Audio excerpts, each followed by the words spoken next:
তা তোমরা কি মনে করছো? কি মনে করছো তোমরা? ইমাম হিসাবে বলছি, ইমাম তোমরা কি মনে করছো? কি মনে করছো তোমরা? যেমন খুশি তেমন চলবা আর জান্নাতে যাবা এটা মনে করছো? যেমন খুশি তেমন চলবা আর জান্নাতে যাবা এটা মনে করছো? তুমি কি মনে করো? মামুর বাড়ির মুয়া মনে করো? তুমি জান্নাতকে মামুর বাড়ির মুয়া মনে করো? জান্নাতের পথ সহজ সরল পথ নয়। জান্নাতের পথ যেমন সহজ তেমন কঠিন। জান্নাতের পথ যেমন সহজ তেমন কঠিন।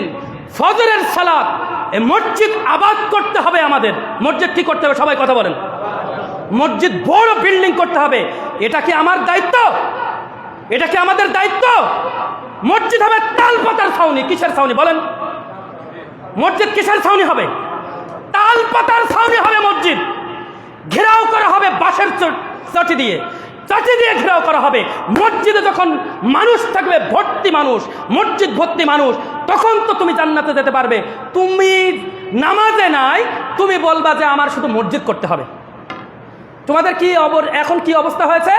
মসজিদ দরকার, মসজিদ দরকার, মসজিদ দরকার, মসজিদ দরকার। কে করবে তুমি মসজিদ? কে করবে?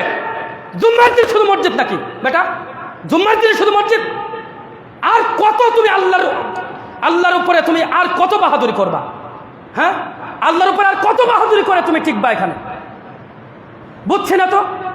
মসজিদ তো এই যা আছে, ওই যে ধরেই তো গিয়েছে, মসজিদ তো ধরেই গিয়েছে। মসজিদে যদি 5জন 6জন মানুষ হয়, এরকম মসজিদে দরকার নেই মসজিদ গুড়িয়ে দাও, ভেঙে দাও। এই মসজিদ ভেঙে দাও, বাড়িতে নামাজ পড়ো। বাড়িতে কি নামাজ? অনেকেই বলে বাড়িতে নামাজ পড়ি। বাড়িতে নামাজ পড়ার এখতিয়ার আছে নাকি তোমার?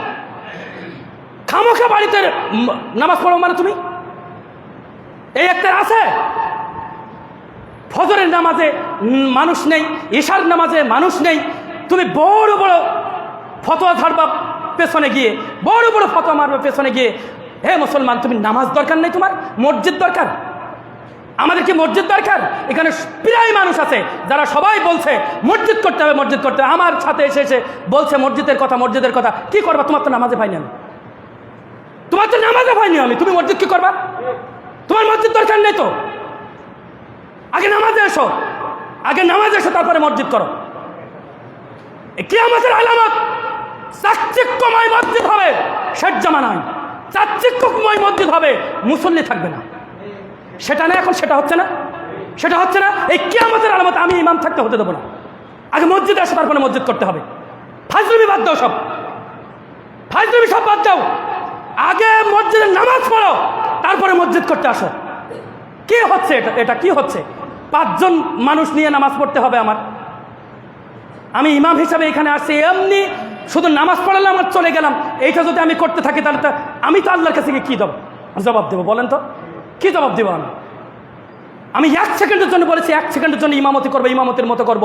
তোমাকে যদি আজকের পর থেকে তোমার যদি সালাতে না দেখি, তাহলে তুমি মসজিদের কথা বলবা না। তালপাতার ছাউনি দেবো ওই পাশে, ওই পাশে আমি তালপাতার ছাউনি দিয়ে যারা আসবে তাদেরকে নামাজ পড়াবো।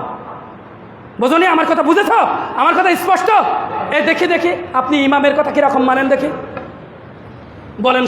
আমার কথায় যদি রাজি থাকেন সবাই মিলে হাত তুলে সাই দেন। আগে নামাজ, তারপরে মসজিদ। হাত তুলে সাই দেন।